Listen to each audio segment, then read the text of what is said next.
안녕하세요. 범죄 피해와 관련된 정보를 들려드리는 서포추입니다.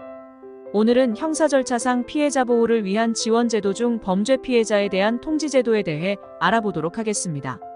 범죄 피해자에 대한 통지제도는 범죄 피해자의 알 권리를 보장하는 것입니다.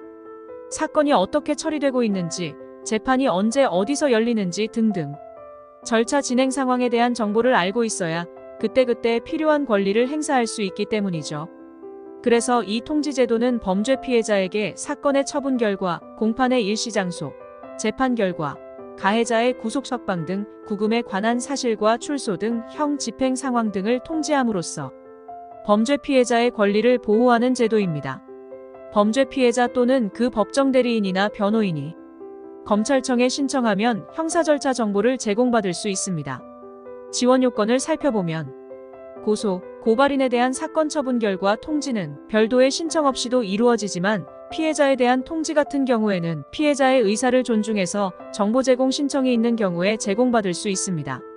제공되는 정보는 사건 관계인의 명예나 사생활의 비밀 또는 생명, 신체의 안전이나 생활의 평온을 해칠 우려가 없는 정보에 한해서 제공될 수 있습니다. 범죄 피해자 통지 제도는 크게 수사 단계, 재판 단계, 집행 단계로 나뉘고 그 내용을 살펴보면 다음과 같습니다.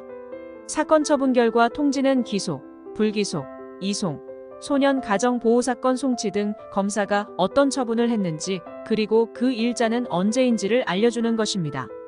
공판 개시 통지는 공판 일시 및 공소 제기된 법원 등에 관한 내용입니다.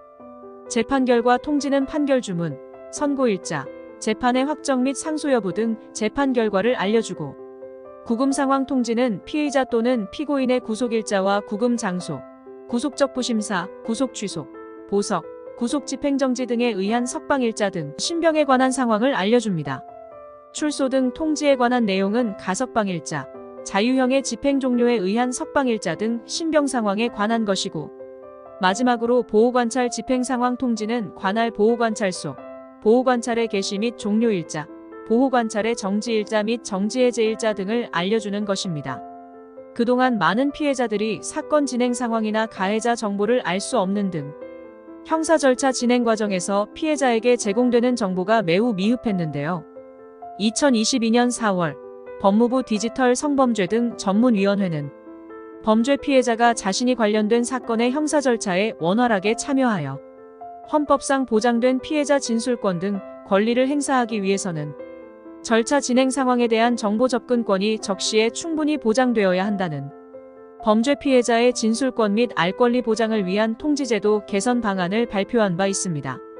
피해자에 대한 통지제도가 형식적인 제도에 그치지 않고 피해자가 자신의 사건에 적극적으로 참여할 수 있도록 형사 절차 진행 상황에 관한 충분한 정보 제공이 이루어져 피해자의 알 권리 및 헌법상 보장된 피해자 진술권의 행사가 제대로 이루어질 수 있길 바랍니다.